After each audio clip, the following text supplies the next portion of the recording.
Hello everyone, my name is Jose Garcia, and in this video I'm going to give you a couple of tips and tricks that you probably didn't know about Creo. I'm going to give you one for the sketcher, and I'm going to give you another one for the pattern feature.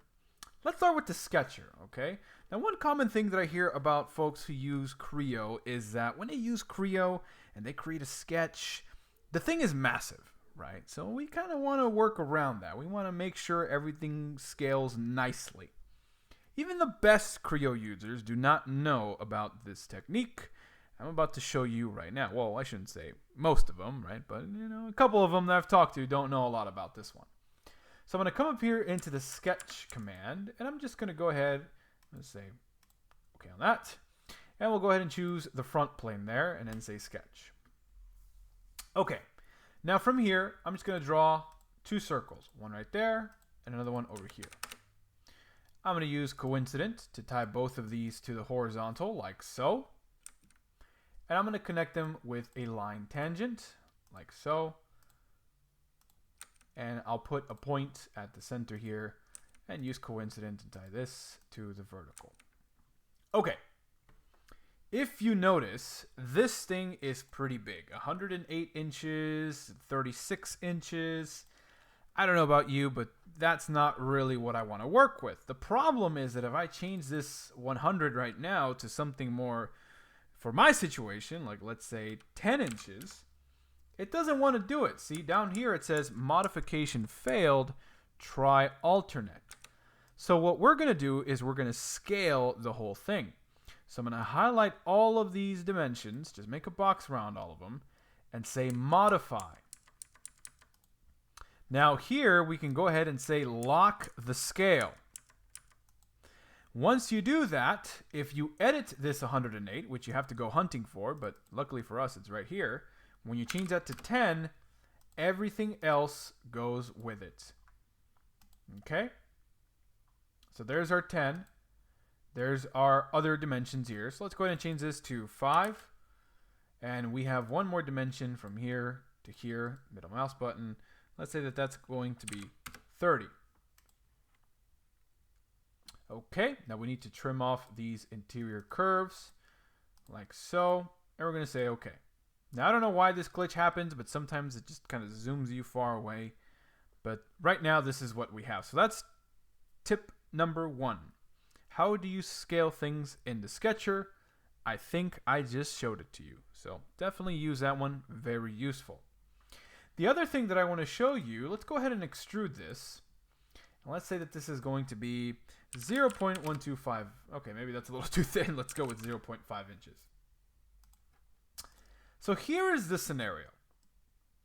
I want to put a hole right on this face at the center of this arc.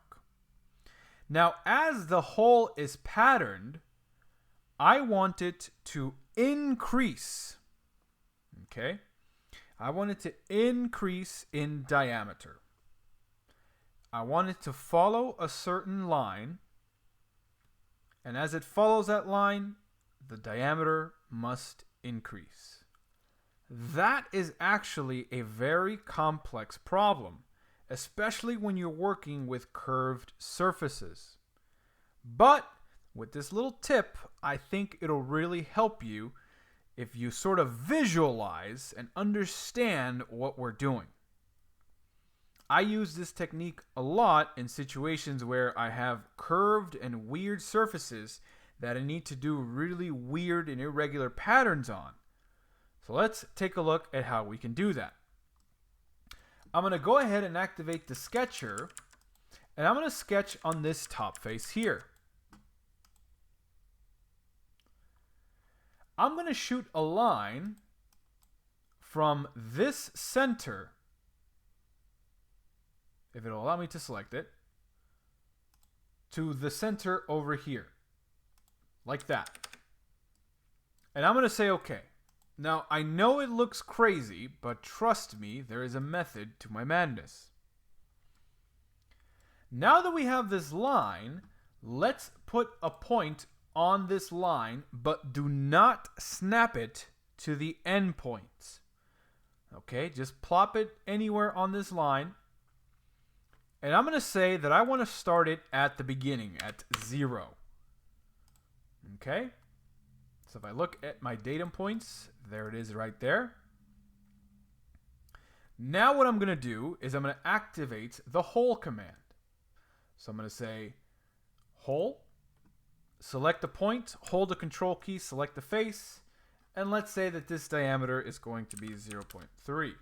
Okay, maybe that's a little bit too small. Let's go with 1 inch. And we're going to say drill up to next surface. If you've taken a class with me, you probably know that that's something I encourage you to do a lot. Okay, so now we're going to group the hole and the point together, and we're going to go ahead and then pattern it. Now, once we have the pattern, let's go ahead and leave it on dimension. And if you expand dimensions here, you can go ahead and select the 1 inch diameter and the 0.00 position that we used to place this point. Now I think you're starting to see why we used this sort of funny setup. So now it's up to us to determine what we want to do here. So let's say that we want this to increment by, 0.25 inches. I don't think that's too much of a big number. And this thing needs to be spaced accordingly. So if we want 5 instances, we have to type in 0.2 because, of course, 100 divided by 5, 20%, right? And then over here, we need to type in the instances. Now, you might be tempted to type in 5, but we actually need to type in 6 because the parent counts as 1 instance. So go ahead and choose 6. And now if I hit the green check mark, you can see that as this thing moves, it increases in diameter. Now this is a straight line, so that's fine. But if you had a curved line, if you know anything about Creo, you can't do that on a curved line, right? You can't increment a pattern as it moves along a curved line. Well, with this technique, that is doable. I hope you learned something new. If you have any questions, please leave a comment or reach out to us. We'll be happy to answer your questions. Thank you very much.